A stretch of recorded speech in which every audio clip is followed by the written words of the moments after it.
Assalamu alaikum warahmatullahi wabarakatuh, everybody. This is Mansoor Mirza once again. Today, I am here with my another co-host, Zafar Ahmed, who is CIBC mortgage advisor. Welcome to everybody. Sasyakal, Namaste. Once again, Assalamu alaikum. Today, as some of us are celebrating Eid, and happy Eid and Eid Mubarak to everyone who is celebrating today. I personally is going to celebrate tomorrow. Today is my 29th fast, so it will be tomorrow for me and my family, and planning to celebrate and offer Eid namaz at home, learning a lot in this pandemic days. Wishing all my viewers once again happy Eid. We are going to continue today from our first time home buyer incentive program, which has a lot to discuss.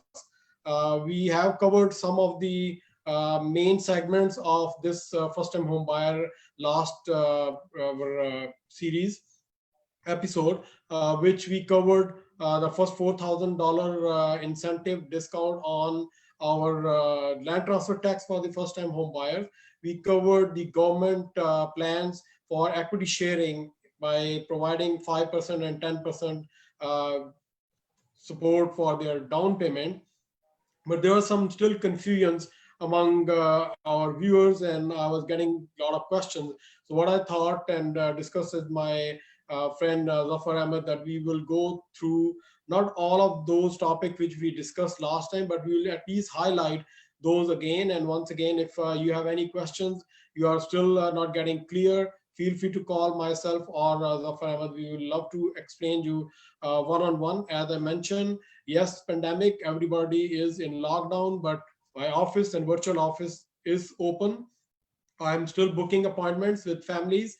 They are consulting, and it is again a different world where I feel sometimes more better in a way that I get an opportunity to show them by sharing my screen all the details about the process of first time home buyers, or even the repeated buyers, or somebody is planning to list the house.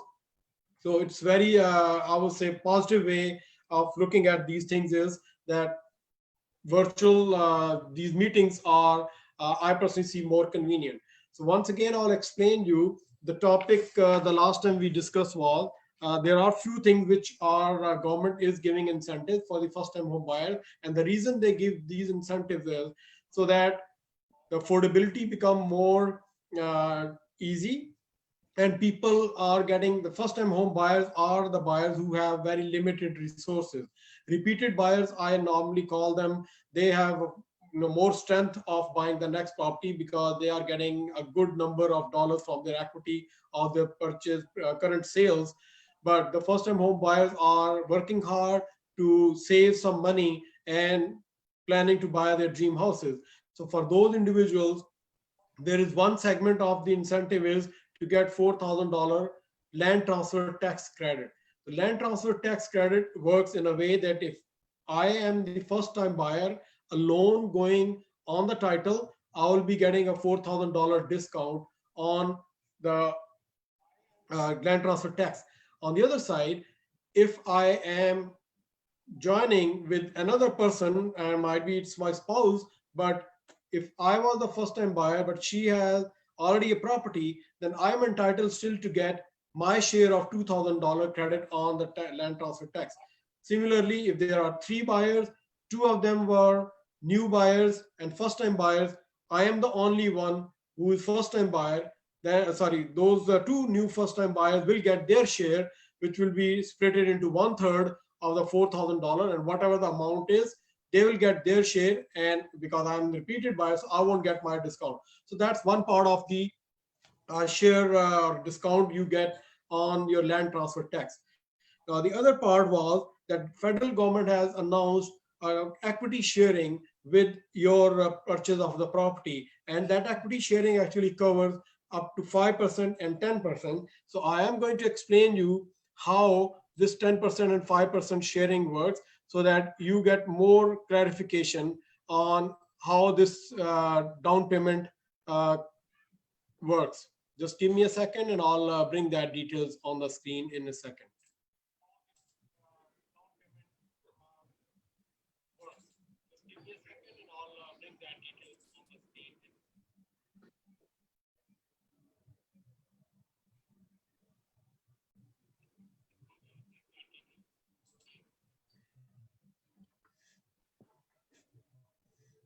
It just my computer is a little bit slow, so it's just taking extra time to bring that on the screen.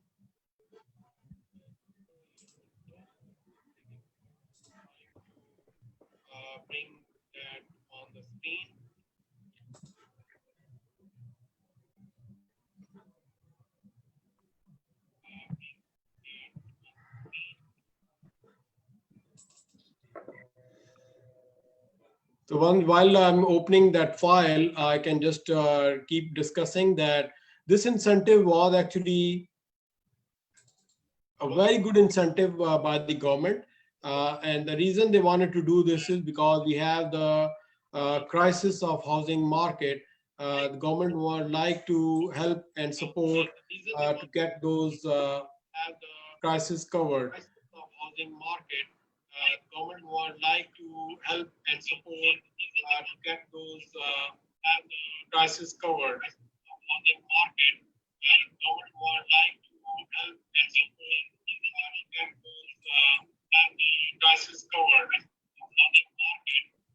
Government would like to help and support to get those crisis covered. Housing market.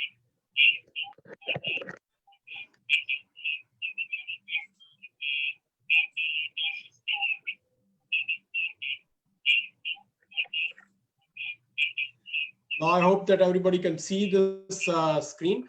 The confusion was how this first-time home buyer thing works. So let me explain to you if everybody is able to see on the screen. This first-time home buyer works in the way that if it says that helping make homeowner more affordable, the first-time home buyer incentive helps qualified home buyers reduce their monthly mortgage carrying cost without adding to their financial burden.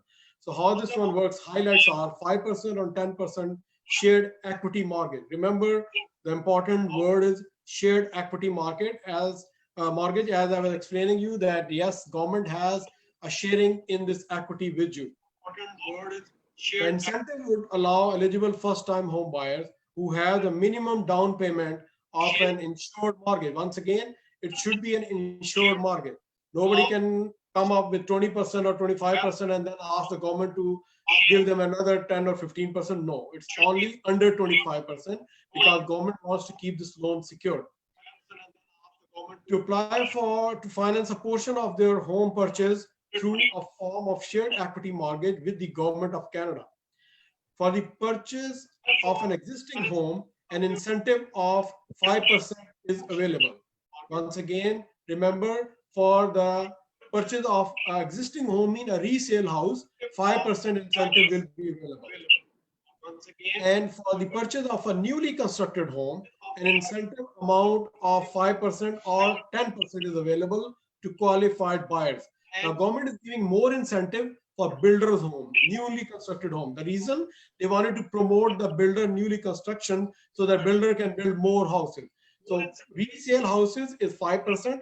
The builder houses are 5 to 10%. And then the larger incentive, it says amount is intended to help encourage the home construction needed to address some of the housing supply shortages in Canada, particularly in our larger cities.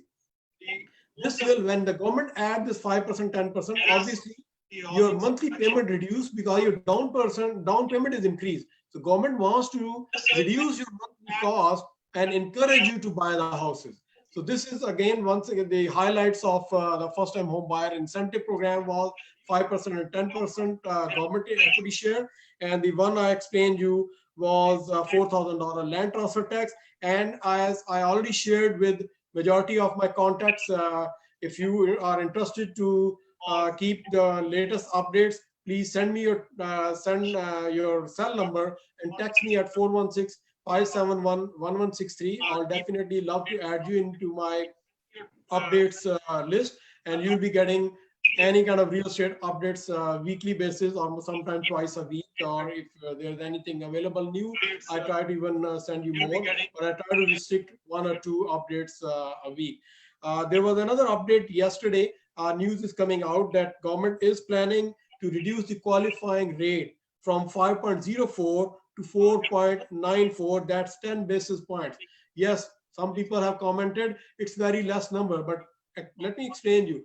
If you were stuck with little bit of margin, say the income required were $70,000, but you have 65 or 60, all those people who were right close to the qualifying bracket, but they were not getting successful because of this number, this 10-point drop will help them, and that will bring a lot of new buyers into the market. It's again a good incentive government is planning, and I'm again confident in coming days you will see a lot of other incentive will be coming. Again, I'm not the government representative, but I have some of the news which I would not be able to share unless it's out by those departments. So now I will invite my friend Zafar Ahmed to come up and explain, those other CIBC programs he has. Welcome, Zafar. Hey everyone, hope you all have a great week so far. It's a beautiful Saturday and we won't take much of your time. So we're going to start off with our last week segment of thinking of buying your first home. We're going to go over some do's and don'ts from last week, review based upon that. And this week, let me share my screen as well. Okay. We just need to share our screen. Coming up. Can you enable it? Screen sharing, please.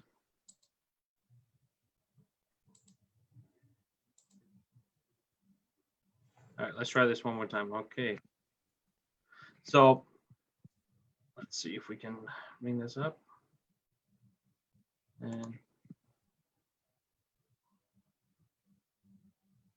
all right.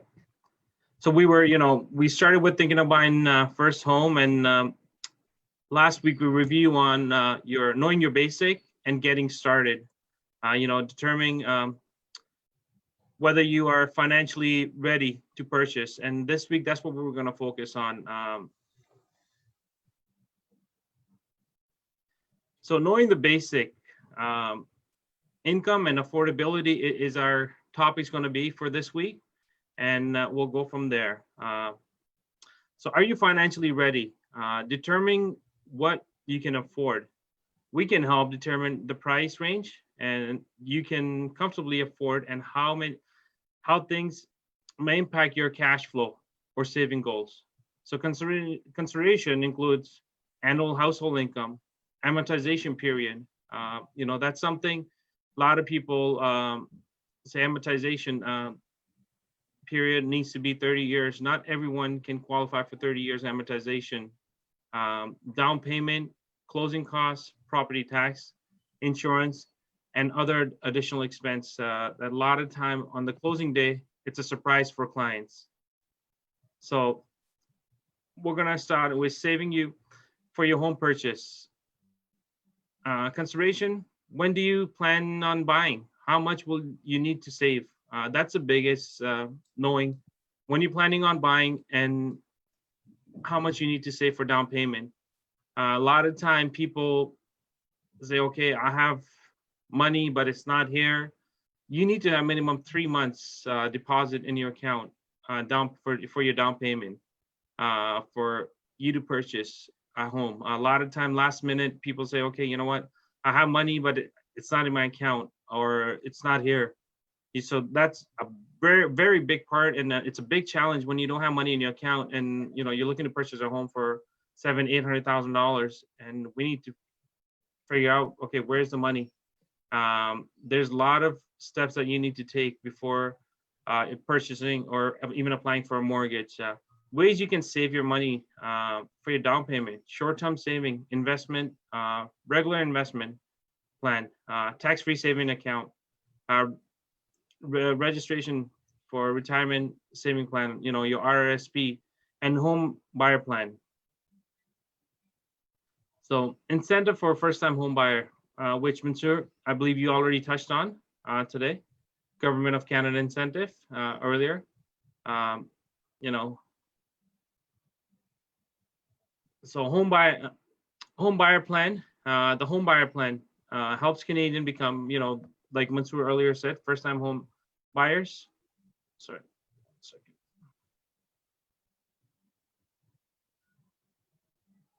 So under the plan, if you qualify a first-time home buyer, you can withdraw up to $35,000 from tax-free or your RSP to buy or build a home. So it's both. You can purchase a home or even build a home under RSP.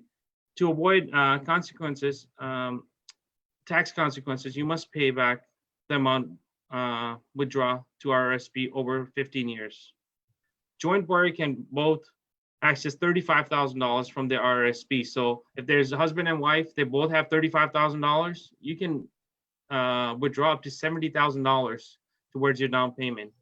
The qualification for participation as well as special provision for people with disability. Creating a plan, it's a big thing, consideration. Do you have a saving plan in place? Is it difficult for you to keep your cash flow focused on saving? We can help. That's what we do. We can help you with a regular investment plan, save weekly, bi-weekly, monthly, or semi-monthly with your paycheck. Invest in products that can provide you growth. Have the flexibility to access funds when you need them. So getting started is where it starts. When you're ready to buy a home, what information is required to qualify for a mortgage? Your gross annual income. So what do you make in yearly? If you're a part-time employee, you need to have minimum 2 years of part-time job. And that means if you're working less than 35 hours, you need to have 2 years of notice assessment showing that you have been working so that we can get that average. Sometimes part-time employees, if you're working only, let's say you started 6 months ago as a part-time employee, that will not help. We need minimum 2 years of your employment history as a part-time employee. Employment history is very important. Whether you just have started a new job or a new career, we take that in consideration. If you've been in the same field for over 10 years, but recently you switched to a new company, or there's a lot of times, you find, let's say you're a driller and then you find another company to work for, but your history and your profession stays the same, but the company is different, it helps. If you're jumping job to job to job, it shows inconsistency. Credit history, credit history important for, you want to make sure your credit score, your credit history. How do you pay? You pay on time, even if it's a 500 credit card. You're making sure that you pay a minimum payment on time. Debt to income ratio. It's your liability. What are your liabilities are? So important finance terminology. Mansoor, do you want to discuss the last slide? Gross annual employment in history, part of it? Sure, you have said, but I can explain you that. Let me just, I think you have to stop sharing your screen.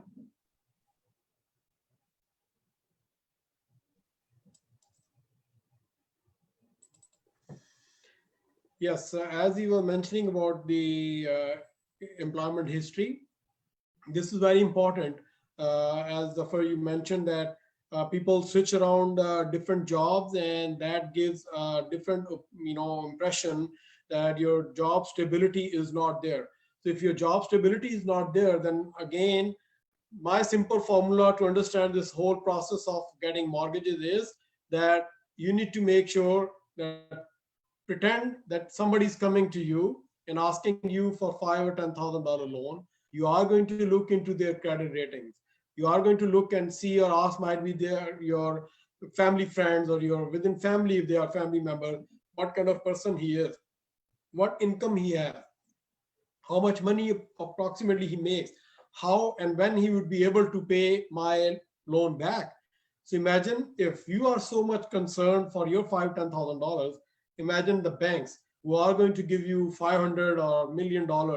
They are going to be exactly looking same way. Yes, they have some formalized ways, not as your family members' inquiries, but they will be looking at the credit ratings. Credit ratings, as I mentioned, even my previous presentations as well. A lot of people I see and they say, "Oh, I have a good credit," and I give, not disclosing those family members' names or my client names. There are very much surprises. Many times I see. Recently, as I mentioned, they have some credit card payments and they were not even aware that somebody has a credit card made on their names. So you are thinking that you are very good on payments, you are very good on keeping your credit ratings well, but guess what? Somebody else has identity theft done on you, and they are getting a credit cards or loans on your name. I gave examples. People go for car loans for shopping and buying a car. That is another disaster sometimes. That when they go to one dealership, they go inside and they just throw their numbers and throw their identities on the table and say, "I wanted to buy this car." They pull up their credit and they enter some information about your jobs and all those. I would say, especially the income information, and they pull up your credit. You didn't like the car, you did not like their package, you go to another dealer same day or the next day, they are pulling your credit again, you are going to another dealer. I remember one of family who met me and they were surprised when I showed them, "Pull up your credit report," and they said, "Mansoor, our credit report is perfectly great." And I said, "I love to hear this, but can I really see the report?" As soon as they got the report in front of me, I said, "In 1 week, you have 6 dealers going into your credit. And why?" They said, "Oh, we didn't know. We were just shopping." And I said, "Did you know that you are the one who are providing your SIN number, your date of birth, your IDs to those guys, and they are getting your credit, and that mess up their whole credit ratings?" I've seen people getting telephone bills missed. Telephone bills are the most critical bills. I always caution my clients and the people I meet, be careful. These telephone companies, even if you miss their payment for 1 month, it will show up on your credit rating that you missed that payment for 1 month. I've seen many families, they buy cell phones for their kids on their own name, and sometime or most of the time I've seen many, they forgot to pay back the bills on time because they sometimes don't even remember that they have another phone on their name, or sometimes they get those phone bills on emails and they forgot to check their emails, or emails are going to their kids and kids don't realize that there is a responsibility that they have to pay back every month, and that is showing up on the credit report saying 5 times credit rate bill missed, 2 time bill missed. So many things are very important.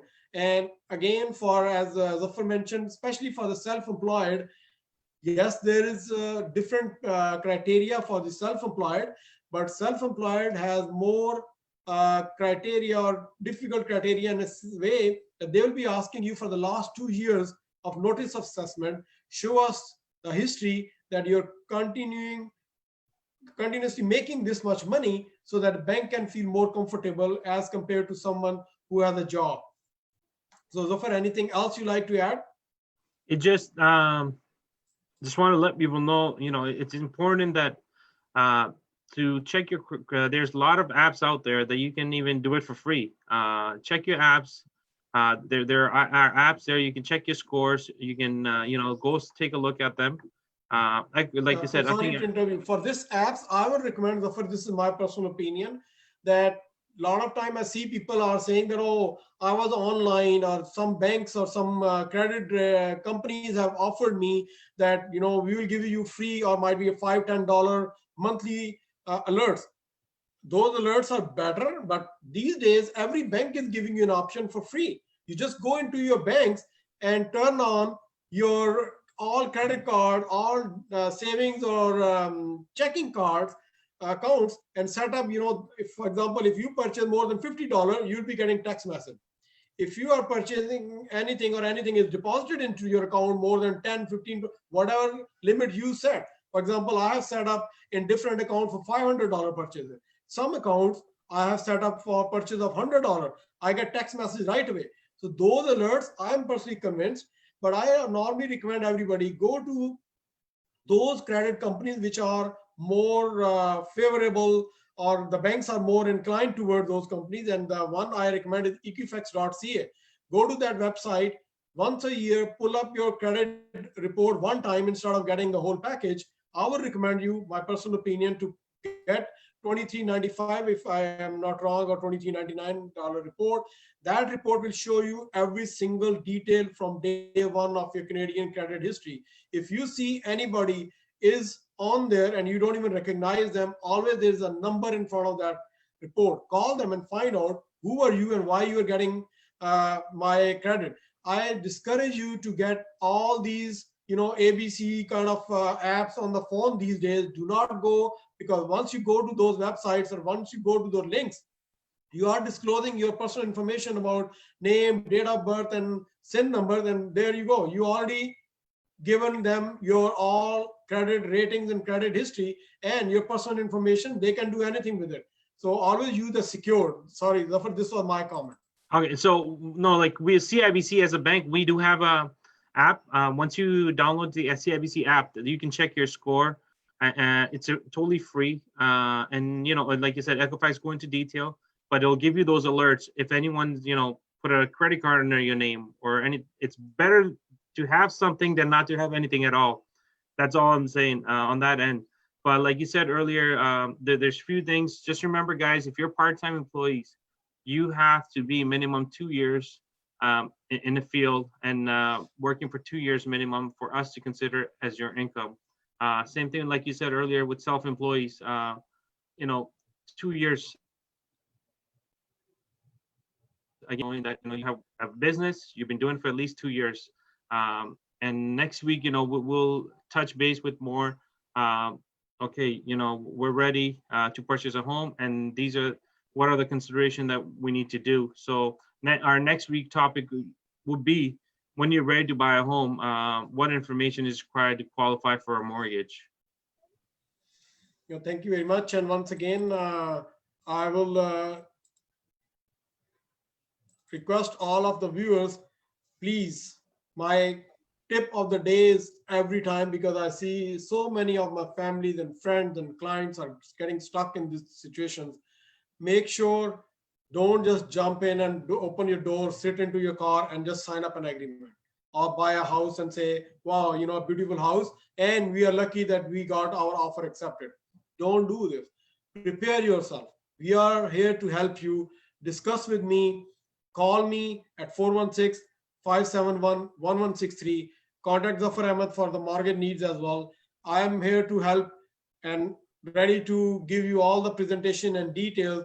Once you are ready to make up and go for the first step of your biggest investment of your life, that's the time you move on if you are ready. If you're not ready, there are so many critical or sensitive things you need to go through before you go and buy a house or sign up an agreement of purchase and sale. If you've done so without getting yourself ready, and there are many who might be watching even now, how much stress you go through them. There are people who are getting mental issues with this.